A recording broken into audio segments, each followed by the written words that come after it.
नमस्कार बंधुगण आमे शुणुचे ओडिया गल्पर नवजातक कथारू उद्धृत गल्प मेघना लेखक प्रियव्रत पात्र। एमिलीर पापरे किछि परिवर्तन आसेनी कि जीशु भी तार पापकू शुणती नहीं। एमिली गिर्जाघरर लोकंक साथीरे मिसी बाहरे किछि काम करे। कलिकतारे संकीर्ण गली मानरे हईजा पेटमोड़ा ज्वर बसंत व्यापिले जाई औषध देइछि। संघबद्ध भावे नाल नर्दमा सफा करिछि। पानी रे औषध मिसाई रोगी को खुआई तार ज्वर बा पेटमोड़ा भल करिछि। ये भी तो गोटे इभांजलिक काम। तेबे अन्य माने ता माध्यम रे धर्म प्रचार और धर्म परिवर्तन को मूल उद्देश्य करिथांती। एमिली सेई चतुर लोकंक अनेक काम को विरोध करि पारेनी कि समर्थन भी करि पारेनी। जो पिला ख्रिस्टियान हैला से मिशनारी स्कूल रे मागणारे पढ़िला। पोशाक पत्र खाता बही परीक्षा फीस सांग को मासकू गाड़ी रे कलिकता बुलिवा सबो मागणा। अथच ता पाखरे सेई गरीब अथच हिंदू पिलाटी जळका परी अनेई थाए। ख्रिस्टान माने झगड़ा झाटी रे सामिल होई गले गिरजार लोके पैसा पत्र दे पुलिस को हाथ करी सेमानकू खसई आणुथिले। दुखी दीन दरिद्र मानकू धर्मांतरीकरण करा जाउथला। सेथिपाई प्रधान अस्त्र थिला लेडी पेड़ी हैंड पेन अर्थात किछि खाइबाकू देवा, सुंदरी स्त्री मानक सह मिसिबार सुविधा करदेवा, किछि कुकुड़ा बा कागज कलम रे किछि गोटे स्थायी रोजगार व्यवस्था करदेवा। ये हेला मुख्य माध्यम। चतुर लोकंक भितरे रही एमिली भी शिखि नहीं थाए अनेक कृत्रिमता, जेमती कि तांकर सरी आउ थैंक यू कहिबारे आंतरिकता न थाए, बेसी थाए सोबाजी। सरी रे ना थाए पश्चाताप, थैंक यू रे ना थाए कृतज्ञतार आभास। मेघना तेणु एसबु के भी अनुकरण करेना। जम्बू गाँवर गिर्जा घरे किंतु एमिलीर क्वचित कामरे आग्रह थाए, जेमती कि घोड़ा चढ़ी बुली बाहरिबा, टोपी पिंधिबा, घरे रेड वाइन तैयारी करिबा आउ कला कुकुर छुआ बुरेकर जत्न नेबा। एमिली कहे महिला मानक पई रेड वाइन खूब भल। बोतल खोली मेघना को टिके चाखिबाकू दिए। मेघना साप देखिला परी दी हाथ पछकू घुंची जाए। से काम करिबा लोक, लिपा पोछा करिबा लोक, मद पानी पुणी जणे स्त्री लोक होई। एमिली आकन्न हसी घर कम पाए। एमिली बुरेकर मुह को मुह लगाई चुमा दिए। कोଳରେ बसाए जाबुड़ी धरी शोई जाए। कहे मो पुओ। मेघना को पचारे जानिछ बुरेकर जन्म वृत्तांत? मेघना मुंड हलाए। सेमाने दल होई प्रथम थर केन्द्रापड़ारू जम्बुगा आसिबा बेलर कथा। कला कुकुर छुआटे तिंती बुड़ी नाड़ कड़े गोटापणे थरुथाए। पाखरे तार सहोदर गाड़ी चापारे मरी शोइछि। एमिली मैम ताको उठाई आनिले। खोला बैग रे रखी नहीं जम्मुगा आसिले। एई तो जन्म वृत्तांत। एमिली कहे बुरेकर वृत्तांत तम महांती बाबू भी जानती नहीं, को पास्टर बा फादर भी जानती नहीं, बाइबेल रे भी नहीं, अच्छी खाली लोक कथारे। बुरेक होची जीशुंक अति प्रिय कुकुर। मेघना शुण तेबे बुरेकर कथा। 2000 वर्ष तलर कथा। जीशु जेबे आम भली देह धरी बुलुथिले थरे जनशून्य मरुभूमि देई मस्टो मठको जाउथिले। बालीझड़ उठी जे केही को पोती पकेबार भय सबले थिला। दंडे रहिजिबा पई गछ नथिला कि छाई देला भली पथर मुंडिया भी नथिला। तेणु एठी सेठी मुंडिया बा बुदा देखी विश्राम नहीं पुणी चालथिले एकोटिया। जीशु जोठी शैतान भी सेठी। शैतान चढ़ई रूपरे आसी घुरी बुलला एवं नखरे एमती धूली उड़ेला जे चतुर्दिग लुचिगला। रास्ता बोली किछि दिसिलानी। सेठू जीशु सतर्क होई पाख अरण्य पहुँची गले। गोटे डाल भांगी आनी सेथिरे शून्य क्रॉस चिन्ह आंकिले एवं विश्राम अंते पुणी चलिले। नगले न चले। सेपटे जे अनेक तृषार्त आत्मा अपेक्षारे बसचंती। क्षमा और प्रेमर टोपाए जलबिंदु पाई सेमाने जे व्याकुल। बाटरे अरण्य आसिला। अगम्य अरण्य सबुबले शैतान निवास। शैतान स्वभाव कर्मे डाल हलैला, गर्जन तर्जन कला, झड़ तोफान आनी भयभीत करैला। ଚାରିପାଖେ ଡାହାଣୀ ଚିରୁଗୁଣି ଦାନ୍ତ ଦେଖାଇ ବିଦାରି ଦେବାକୁ ଆସିଲେ, କିନ୍ତୁ ଛୁଇଁବାକୁ କାହାର ସାଧ୍ୟ ଅଛି? ଯୀଶୁ ସାମାନ୍ୟ ଉତ୍କ୍ଷିପ୍ତ ହୋଇ ଆଉ ଗୋଟେ ଡାଳ ଭାଙ୍ଗିଲେ ଏବଂ ଅଶରୀରୀମାନେ ତତ୍କ୍ଷଣାତ୍ ଅଦୃଶ୍ୟ ହୋଇଗଲେ।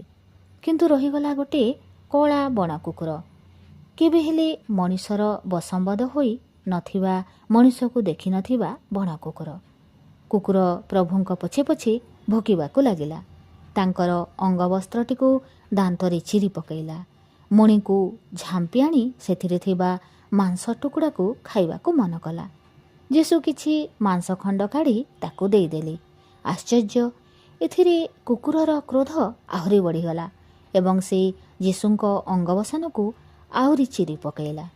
ସେଇଠୁ ପ୍ରଭୁ କହିଲେ, ତୁ ଏତିକି ବୋକା, ତୋତେ ଯିଏ ଖାଇବାକୁ ଦେଉଛି ତାକୁ ହିଁ ମାରି ଗୋଡ଼ଉଛୁ। ତୋର ଆପଣାର ପ୍ରଭୁଙ୍କୁ ଚିହ୍ନି ପାରୁନୁ?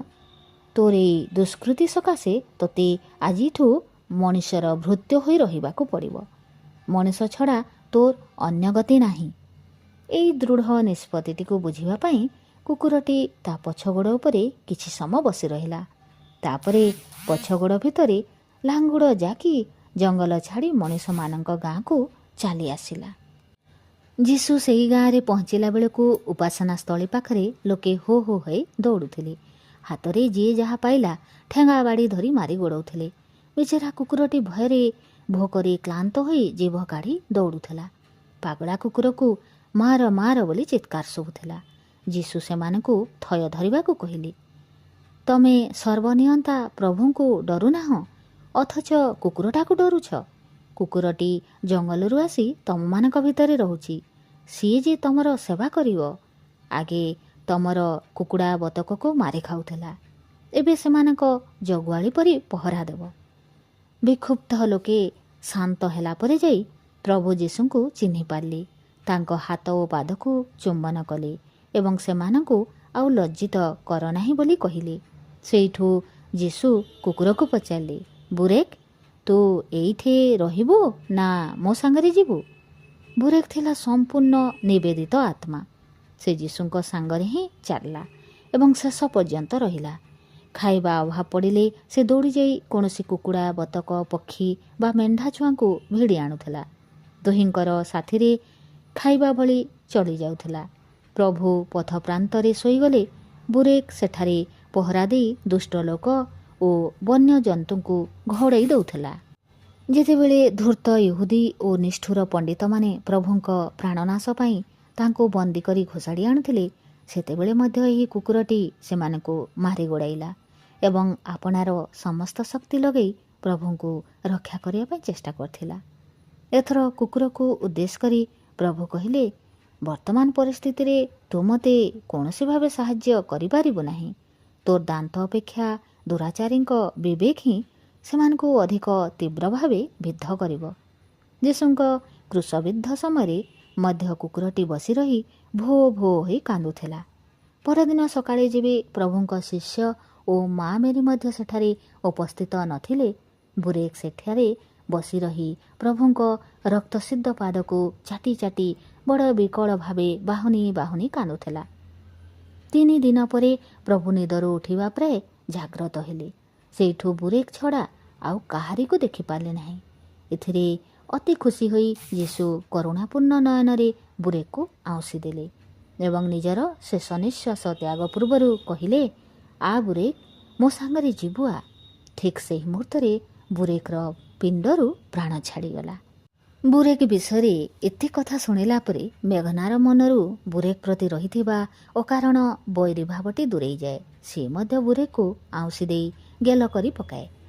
କେବେ କେବେ ମେଘନା କହି ପକାଏ, ତମ ମୋ ଭିତରେ କେତେ ଯେ କଥା ସମାନ ମିଶୁଛି, ଯେମିତିକି ଉଭୟ ବଙ୍ଗଳା ଛାଡ଼ି ଜମ୍ବୁଦ୍ୱୀପରେ ରହୁଛି।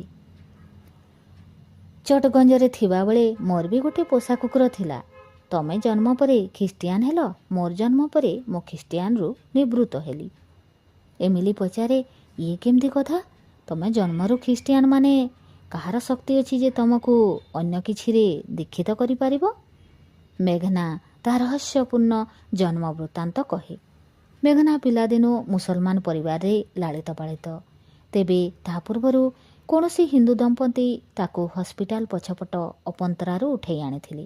ଉଭୟ ହିନ୍ଦୁ ବାପା ଓ ତାର ମୁସଲମାନ ବାପା ପୂର୍ବ ବଙ୍ଗରେ ଚାଲିଥିବା ଗୁପ୍ତ ସଂଗଠନର ସଦସ୍ୟ ଥିଲେ।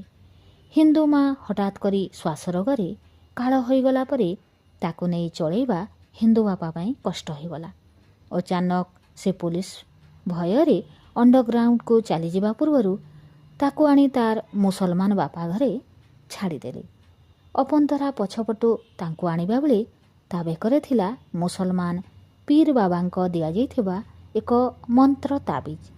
ସେଥିରେ ଥିଲା ଆଲ୍ଲାଙ୍କ ନାମ। ଏପଟେ ତା ମୁଣ୍ଡ ତଳେ ଥିଲା ଦୁର୍ଗା ମାଙ୍କ ଫଟୋ। କିଛି କହୁଥିଲେ ଦୁଇ ଧର୍ମ ଅନୁଗାମୀଙ୍କ ଆକ୍ରୋଶର ଶିକାର ନ ହେବା ପାଇଁ କୌଣସି ଚାଲାକି ମାର ତାହା ଥିଲା ଚାଲ। ଅତଏବ ସେ ହିନ୍ଦୁ ଥିଲା କି ମୁସଲମାନ ଥିଲା ଜାଣିବା କଷ୍ଟ। କିନ୍ତୁ ଆଉ ଗୋଟିଏ ବିଚିତ୍ର ଗୁଜବ ସେ ସମୟରେ ଉଠିଥିଲା। ଚଟଗଞ୍ଜର ସେଇ କ୍ୟାଥଲିକ୍ ଚର୍ଚ୍ଚରେ ସେତେବେଳକୁ ଜଣେ କେରଳୀ ସ୍ତ୍ରୀ ଲୋକ ରହୁଥିଲେ। ଚାପତି ଓ ଚିନି ପାଇଁ ସେ ବେଳେବେଳେ ତାଙ୍କ ଗଳିର ଶେଷ ଦୋକାନକୁ ଆସିଯାଉଥିଲେ। ସେଇ କେରଳୀ ସ୍ତ୍ରୀ ଥିଲେ ନିଜ ଗର୍ଭାବସ୍ଥାର ଶେଷ ଦିନମାନଙ୍କରେ। ତାଙ୍କର ଆଖିଗୁଡ଼ିକ ଖୁବ୍ ବଡ଼ ବଡ଼, ଯଦିଓ ଚେହେରା ଥିଲା କଳା। ତେବେ ହସ୍ପିଟାଲ ପଛପଟୁ ଶିଶୁଟିଏ ମିଳିବାର ପରଠାରୁ ତାଙ୍କୁ ଆଉ କିଏ ଦେଖିନାହାନ୍ତି। କିଏ ରିକ୍ସାବାଲା କୁଆଡ଼େ ସେ ସ୍ତ୍ରୀ ଲୋକଙ୍କୁ ସକାଳୁ ସକାଳୁ ହସ୍ପିଟାଲ ପଛରୁ ଫେରୁଥିବାର ଦେଖିଥିଲେ। ସତ ହୋଇପାରେ, ଗୁଜବ ବି ହୋଇପାରେ। କିନ୍ତୁ ସବୁଠୁ ବଡ଼ ପ୍ରମାଣ ଥିଲା ମେଘନାର ବଡ଼ ବଡ଼ ଆଖି ଦୁଇଟା, ଠିକ୍ କେରଳୀ ନନ୍ ପରି। ତେବେ ଆଖି ବି ତ ଦୁଇଟା ଲୋକର ପାଖାପାଖି ସମାନ ହୋଇପାରେ। ମେଘନାର ଆବୁ କେତେଥର ଘରେ ଏ ବିଷୟରେ ଥଟ୍ଟା ପରିହାସରେ ଆଲୋଚନା କରିଥାନ୍ତି ଏବଂ ଶେଷରେ କହନ୍ତି, ମଦିନା ଆମର ସବୁ ଧର୍ମର ମଣିଷ, ସମସ୍ତଙ୍କ ପାଖରେ ପହଞ୍ଚିବ, ଠିକ୍ ଆମର ମେଘନା ନଈ ପରି। ଆବୁଙ୍କ ଏଇ କଥା ଛୋଟ ମଦିନାକୁ କେତେ ବଳ ଦେଉଥିଲା। ମେଘନାର ଘଟଣାବହୁଳ ଜୀବନ କଥା ଶୁଣି ଏମିଲି ଚୁପ୍ ହୋଇ କିଛି ସମୟ ବସେ। ଶେଷକୁ କହେ, ମଙ୍ଗଳ ଆଉ ମେଘନା, ତୁମେ ଦୁଇଜଣ ଯାକ ଶୀଘ୍ର ଜଳଦୀକ୍ଷା ନେଇ ବାପ୍ଟାଇଜ୍ଡ ହେଇଯାଅ। ଏଥର ଫାଦର ଆସିଲେ କାମଟା ଯେମିତି ସରିଯାଏ। ମେଘନା ମୁଣ୍ଡ ହଲେଇ ସ୍ପଷ୍ଟ ରୂପେ ମନା କରେ, ନାଇଁ ଦିଦି, ମୋର ଦୀକ୍ଷା ଫିକ୍ଷାରେ ବିଶ୍ୱାସ ନାହିଁ। ମୁଁ ଯେ ଜନ୍ମରୁ ହିନ୍ଦୁ, ମୁସଲମାନ, ଖ୍ରୀଷ୍ଟିଆନ ଆହୁରି କେତେ କ'ଣ, ମୁଁ ଆଉ ଦୀକ୍ଷା କ'ଣ ନେବି? ଏମିଲି କହେ, ତୁ କ'ଣ ଭଗବାନଙ୍କୁ ବିଶ୍ୱାସ କରୁନା? ହଁ କରେ, କିନ୍ତୁ ଲୋକେ ଯାହାକୁ ଭଗବାନ କହନ୍ତି ତାକୁ ଅବିଶ୍ୱାସ କରେ। ତୁ କ'ଣ କମ୍ୟୁନିଷ୍ଟ ନା ପରମ ନାସ୍ତିକ? ନା, ମୁଁ ତ ଭଗବାନଙ୍କୁ ବିଶ୍ୱାସ କରେ। ମୋର ଆବୁ ଏମିତି କଥା ହିଁ କହୁଥିଲେ। ମୁଁ ତାଙ୍କରି ଭଳି ହେବାକୁ ଚାହେଁ। ଏମିଲି କ'ଣ କହିବ କିଛି ବୁଝିପାରୁନା, ବିରକ୍ତ ହୋଇ ଶୋଇବାକୁ ଚାଲିଯାଏ। ମେଘନା ନିଜ ଜନ୍ମ ବିଷୟକୁ ନେଇ ପୁଣି ଘୋର ଚିନ୍ତାରେ ପଡ଼ିଯାଏ। ଏ ବିଷୟରେ ସମାଧାନ କରିବାକୁ ବାପାଙ୍କ ସମୟର ଜଣେ ବି ଚିହ୍ନା ପରିଚିତ ଲୋକ ବଞ୍ଚିନଥିଲେ। ଧର୍ମୀୟ ଉନ୍ମାଦନା ଓ ହିଂସାରେ ସେ ସମସ୍ତ ଲୋକ ଯେ କେବେଠୁ ନିଶ୍ଚିହ୍ନ ହୋଇ ସାରିଥିଲେ। ଏମିଲି ଶୋଇ ଶୋଇ ମେଘନାର ଯୁକ୍ତିକୁ ଦୋହରାଏ। ସେ ଓ ମେଘନା ଏକାପରି କେମିତି ହୋଇପାରିବେ? ମେଘନାର ବାପା ଯେ କେହି ଜଣେ ଭାରତୀୟ, ତାର ବାପା ଯେ ଖାଣ୍ଟି ଇଂଲିଶ ମ୍ୟାନ୍। ସେ ନିଜେ ଜଣେ ରାଣୀ ରୂପରେ ପରିଚୟରେ, ଅଥଚ ଏଇ ମେଘନା ଖୁବ୍ ବେଶୀରେ ଗୋଟେ ଚାକରାଣୀ। ଜମ୍ମୁ ଗାଁରେ ବେଳ ଅବେଳରେ ରାମକୃଷ୍ଣ ମିଶନର ସନ୍ନ୍ୟାସୀମାନେ ହାଜର ହୋଇଯାଆନ୍ତି। ବଙ୍ଗଦେଶରୁ ତଡ଼ା ଖାଇ ଆସିଲା ବେଳେ ଶରଣାର୍ଥୀମାନଙ୍କୁ ଏହିମାନେ ହିଁ ସର୍ବପ୍ରଥମେ ସାହାଯ୍ୟର ହାତ ବଢ଼ାଇଥିଲେ। କ୍ୟାମ୍ପ ଭିତରେ ପଶି ଖାଇବା ଦେଇଥିଲେ। ସରକାର ପାଖରେ ଲଢ଼େଇ କରି ମାନବିକତାର ଜୟଗାନ କରିଥିଲେ। ଏବେ ଏହି ଧୋଇଆ ଅଞ୍ଚଳରେ ହଜାର ହଜାର ଶରଣାର୍ଥୀ ସେମାନଙ୍କୁ ଦେବତା ପରି ପାଛୋଟି ନିଅନ୍ତି। ସେମାନଙ୍କ ମାଧ୍ୟମରେ ସନାତନ ଧର୍ମ ବା ରାମକୃଷ୍ଣଙ୍କ ବାଣୀ ପୁଣି ପ୍ରସାରିତ ହୁଏ। ସେମାନେ ଦଳ ଦଳ ହୋଇ ଆସନ୍ତି। କମଳା ବା ଗେରୁଆ ରଙ୍ଗର ଲୁଙ୍ଗି ପରି ବେଢ଼ିଥିବା ଧୋତି, ତା ସାଙ୍ଗକୁ ଢିଲା କମିଜ, ମୁଣ୍ଡରେ ଟୋପି, ଚିକ୍କଣ ଗାଲ, ଉଜ୍ଜ୍ୱଳ ଆଖି। ସେମାନେ ରାଜପୁତ୍ରଙ୍କ ପରି ଧୀରେ ଧୀରେ ପଦପାତ କରି ଗାଁ ଦଣ୍ଡରେ ଚାଲିଯାଆନ୍ତି। ଶରଣାର୍ଥୀମାନେ ନିଜ ନିଜ ଦୁଆରେ କରପତ୍ର ଯୋଡ଼ି ଠିଆ ହୁଅନ୍ତି। ତେବେ ଥରେ ଜଣେ ତରୁଣୀ ସନ୍ନ୍ୟାସିନୀ ଆବିର୍ଭାବ ହେଲେ। ତାଙ୍କୁ ସମସ୍ତେ ନର୍ମଦା ଭଉଣୀ ବୋଲି ଡାକୁଥିଲେ। ଝିଅ ହେଲେ ବି ସେ ଏକା ଏକା ଧପାଳି ଚାଲି ଆସୁଥିଲେ। କଟି ପର୍ଯ୍ୟନ୍ତ ଲବି ଯାଇଥିବା ବ୍ଲାଉଜର ହାତ ତାଙ୍କୁ ଅନାୟାସରେ ସାଧ୍ୱୀର ରୂପ ଦେଉଥିଲା। ସ୍ୱଭାବରେ ଟିକିଏ ଖରତୁଣ୍ଡି, ଯୁକ୍ତିବାଦୀ, ଅଗ୍ରଦର୍ଶୀ। ଜମ୍ମୁ ଗାଁରେ ଗିର୍ଜାଟିଏ ଚାଲିଛି ବୋଲି ଜାଣିବା ପରେ ତାଙ୍କର ସେ ଗାଁକୁ ଘନ ଘନ ଆଗମନ। ସାମ୍ନାରେ ପାଇଲେ ପ୍ରଚଣ୍ଡ ଯୁକ୍ତି କରି ଖ୍ରୀଷ୍ଟ ପ୍ରଚାରକମାନଙ୍କୁ ଭୂମି ଚଟେଇ ଦେବାକୁ ଇଚ୍ଛା। ରଣରଙ୍ଗିନୀ ରୂପରେ ଯୋଦ୍ଧମ୍ ଦେଇ ଡାକରା ଦିଅନ୍ତି, କିନ୍ତୁ ଲଢ଼ିବାକୁ ଗିର୍ଜାଘରେ କେହି ନଥାନ୍ତି। ଥାଏ ଏମିଲି, ଯାହାର କି ତତ୍ତ୍ୱଜ୍ଞାନ ଢେର କମ୍। ନର୍ମଦା ଭଉଣୀ ପ୍ରଥମ ସାକ୍ଷାତରେ ହିଁ ଏମିଲିକୁ ପଚାରିଥିଲେ, ତୁମେ ଭଗିନୀ ନିବେଦିତାଙ୍କୁ ଜାଣ? ଆୟର୍ଲାଣ୍ଡର ଅଧିବାସୀ ମାର୍ଗାରେଟ୍ ଏଲିଜାବେଥ୍ ନୋବଲ। ସିଏ ନିଜ ଦେଶ ଛାଡ଼ି ଭାରତକୁ ଆସିଥିଲେ, ହିନ୍ଦୁ ହୋଇଥିଲେ, ଅଥଚ ତୁମେ ଭାରତ ଛାଡ଼ି ଆୟର୍ଲାଣ୍ଡ ଯାଇ ଖ୍ରୀଷ୍ଟିଆନ ହୋଇ ରହିବାକୁ ଚାହୁଁଛ? କି ଲଜ୍ଜାର କଥା। ସେ କହୁଥିଲେ ଭାରତକୁ ଭଲ ପାଅ, ଆଉ ତୁମେ ଚାହୁଁଛ ଭାରତକୁ ଛାଡ଼ି ଚାଲିଯିବ। ଏମିଲି ଏ କଥା ଆଗରୁ କେବେ ଶୁଣି ନଥାଏ, ତେଣୁ ଆବାକାବା ହୋଇ ଚାହେଁ। ତେବେ ପୁରା ଇଲାକାରେ ଗିର୍ଜାଘର ଓ ଏମିଲିର ଘର ହିଁ ଥିଲା ସବୁଠୁ ସଫାସୁତରା ଓ ରହିବା ଯୋଗ୍ୟ। ଏମିଲିର ସରଳତା ଓ ମେଘନାର ଆତ୍ମୀୟତା ତାଙ୍କୁ ଏପରି ଆପ୍ୟାୟିତ କରେ ଯେ ସେହି ଜାଗାରେ ରାତି ରହିବାକୁ ମଧ୍ୟ ପସନ୍ଦ କରୁଥିଲେ। ଗିର୍ଜାଘରେ ହିନ୍ଦୁ ସନ୍ନ୍ୟାସୀଙ୍କ ରହଣି ବଡ଼ ବିଚିତ୍ର ପରିସ୍ଥିତି ସୃଷ୍ଟି କରୁଥିଲା।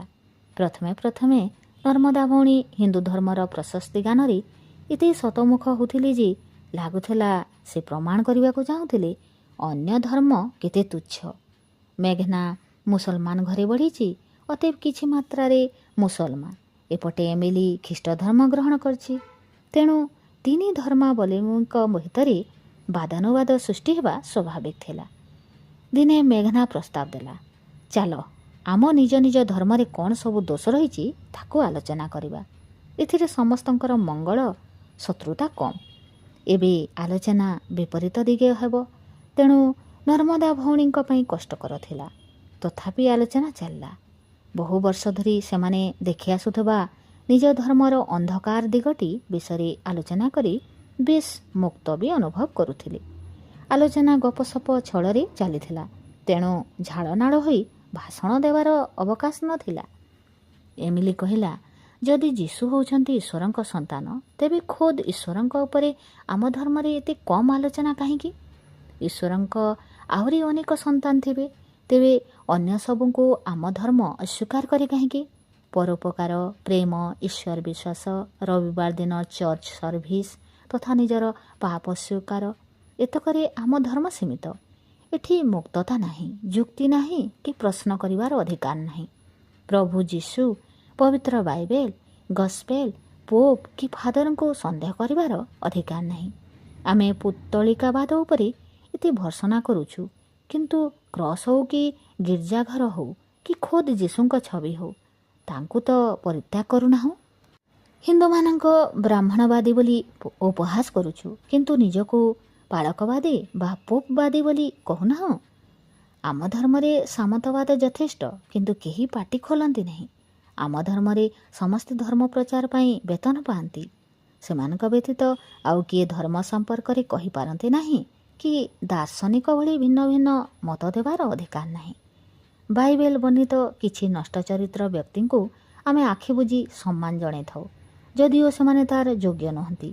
ଯେମିତିକି ଦାଉଦ ବନ୍ଦୀମାନଙ୍କୁ ଇଟାଭାଟିରେ ଜଳାଇ ଦେଇଥିଲେ, 200 ପାଲେଷ୍ଟିଆନକୁ ହତ୍ୟା କରି ତାଙ୍କ ଚର୍ମ ବିନିମୟରେ ସାଉଲଙ୍କ ଝିଅକୁ ପତ୍ନୀ ରୂପେ ପାଇଥିଲେ।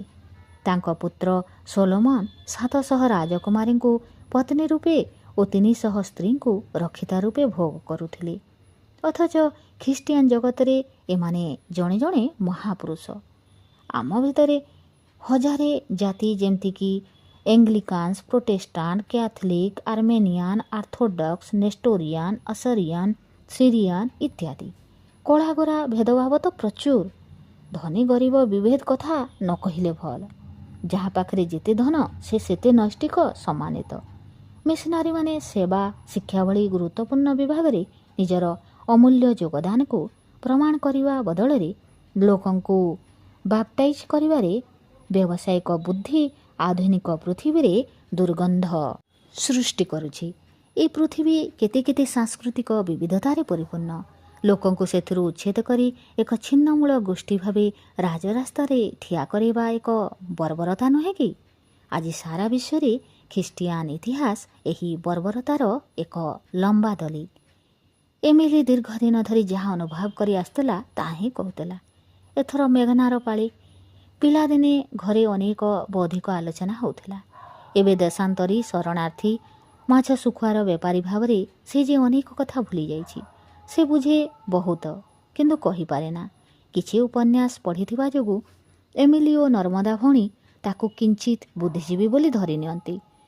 ଆବୁ କହିଥିବା ଅନେକ ଅସ୍ଥିମଜ୍ଜାଗତ କଥାକୁ ସେ ଦୋହରାଏ।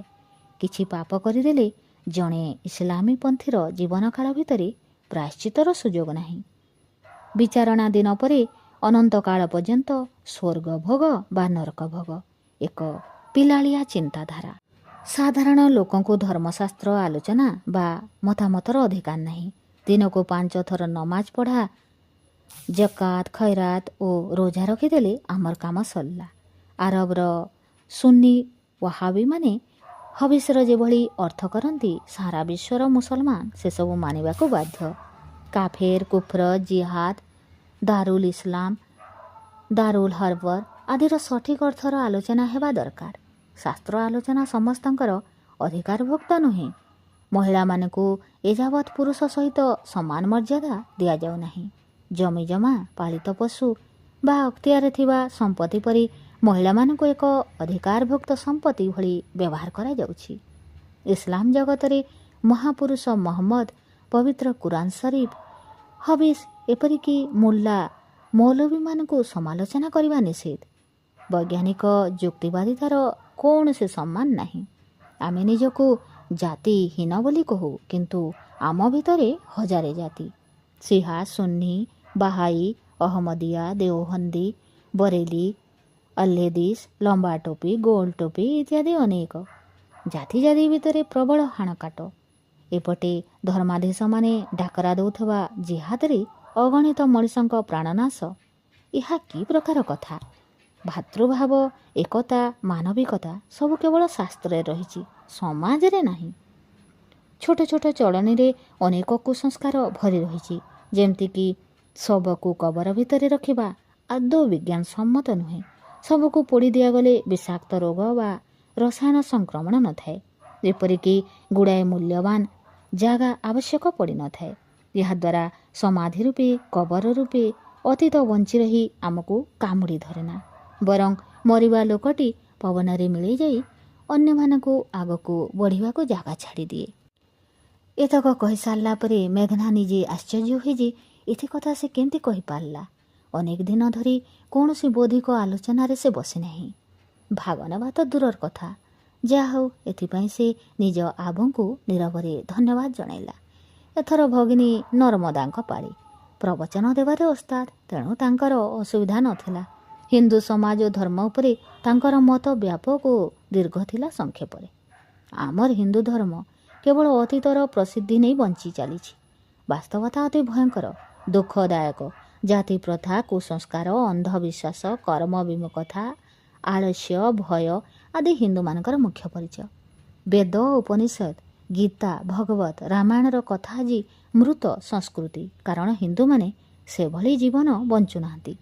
କାହିଁ ସେଇ ବଳଶାଳୀ, ପରାକ୍ରମୀ, ଉନ୍ନତଚେତା ଆର୍ଯ୍ୟଜାତି ଯିଏକି ଏକତା, ପ୍ରେମ, ସତ୍ୟ, ଶକ୍ତି, ଶିଳ୍ପ, ସାହିତ୍ୟ, ବିକ୍ରମ ଓ ଜ୍ଞାନରେ ଶ୍ରେଷ୍ଠ ହୋଇ ନିବାସ କରୁଥିଲା।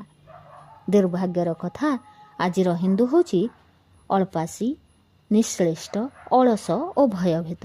ଲୁପ୍ତ ହୋଇଛି ଚରିତ୍ର, ମେଧାଶକ୍ତି, ଶ୍ରଦ୍ଧା, ଭକ୍ତି, ତପସ୍ୟା, ବ୍ରହ୍ମଚର୍ଯ୍ୟ, ସତ୍ୟଜ୍ଞାନ।